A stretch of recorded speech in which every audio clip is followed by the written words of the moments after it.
અમદાવાદમાં ભોજનમાં જીવાત નીકળવાનો વધુ એક કિસ્સો। મણિનગરની પુરોહિત રેસ્ટોરન્ટમાંથી મંગાવેલા ભોજનમાંથી ઈયળ નીકળી હોવાનો આરોપ। ખોખરાના નગરસેવક ચેતના પરમારના જનસેવા કેન્દ્રમાં કામ કરતા કર્મચારીઓએ ઓનલાઈન ભોજન મંગાવ્યું હતું, જેમાં પાર્સલ ખોલીને ચેક કરતા લીલા શાકભાજીમાંથી ઈયળ નીકળી, જેને લઈને રેસ્ટોરન્ટ સંચાલકને જાણ કરતા તેમણે ઉડાવ જવાબ આપ્યો। એટલું જ નહીં, અન્ય ટિફિન મોકલી દેવાની પણ વાત કરી।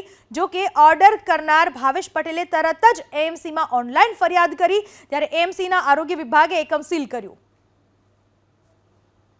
श्री चेतनभाई परमार जे खोखरावड़ना कोर्पोरेटर है एमनी ऑफिसे हूँ काम करूँ छूँ।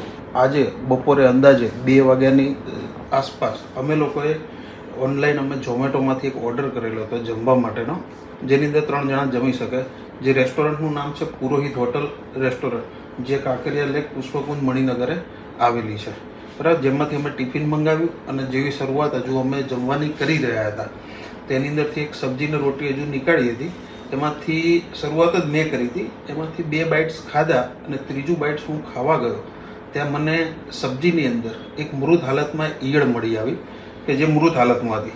हवे आगळ जे मैं खाधुं ए मने हवे खबर नथी एनी अंदर पण ईयळ हती के न हती, पण आ मारी साथे आ जे बनाव थयो एना पछी मने उबका आवा लाग्या। उबका आवा लाग्या एटले मने एवुं लागे छे के मारा शरीरनी अंदर कई तकलीफ थई तो नहीं होय ने।